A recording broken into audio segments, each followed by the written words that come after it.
Hello, my friends, and thank you so much for joining me here again today. We are going to talk about visual aids. Now, I know that you've already read quite a bit. Your textbook chapter is pretty thorough, and you've already done some work. You've created some visual aids. But I want to take us that next step further, because a lot of times we do as we have always seen done, right? We learn to talk when we're little bitty babies by listening to adults. We develop the accents, pronunciations, and mispronunciations that they have.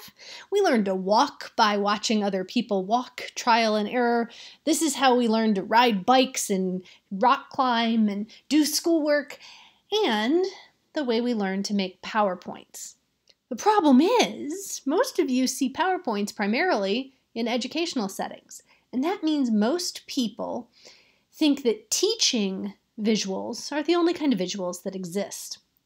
The problem is, most of you are not going to become college professors. Most of you aren't going to go on and become teachers. And trying to transition teaching visuals into engaging visuals is a really challenging problem. So today, we are going to dive into the difference between these two types of visual aids. We are going to, in this lecture, talk a little bit about teaching versus engaging visuals. We're going to talk about the difference between those two. And then I'm going to share some work from the Harvard Business Review. The business community is really cutting edge on engaging visuals.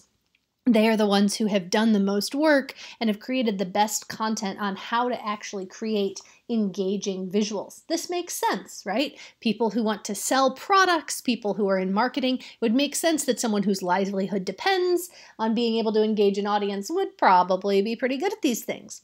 So those are the two videos that we are going to watch today.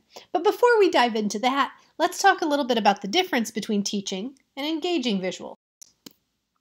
There are two types of visuals, teaching and engaging, and they're well represented by these two symbols here. Teaching visuals, their primary purpose is to convey content. They're almost always presented to a captive audience.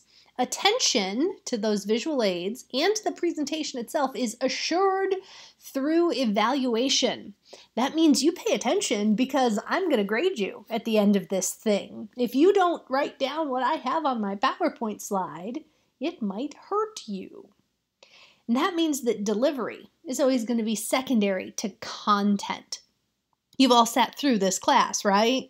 The class with the professor who's got long slides with lots of content on them, and you scribble down all the things, and you scribble and you scribble and you scribble. You try to make nice notes, and then you study them for the test.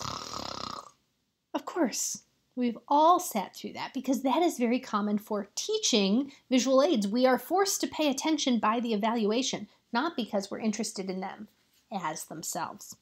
Engaging visuals are different in every way. Their primary purpose is to engage the audience. Content is conveyed by the speaker. The audience is allowed to leave at any time. They don't have to stay and listen to you. They could be a casual audience or a committed audience. They could be any type of audience except compelled. They're not captive. They can leave. They can turn off your video at any time. Attention is not guaranteed. The presenter is required to gain and maintain the audience's attention. Hey, that sounds familiar, doesn't it? And delivery is the reason why the audience chooses to listen. Now you may say, but my content's really interesting. Won't they be interested in my content? We live in the internet age, friends.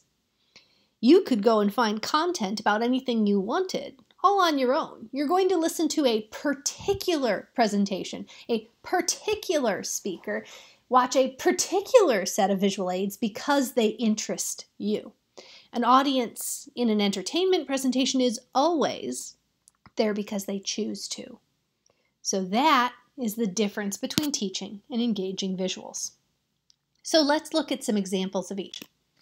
This, my friends, imagine me pushing my glasses up here, is a teaching slide. Your professor uses these all the time. These slides serve a purpose in a classroom. I'm grading you on how well you take notes. Look, I have a piece of clip art that makes these cool teaching slides. Yes, cool. That's what these slides are. Super cool. right? Bueller, Bueller.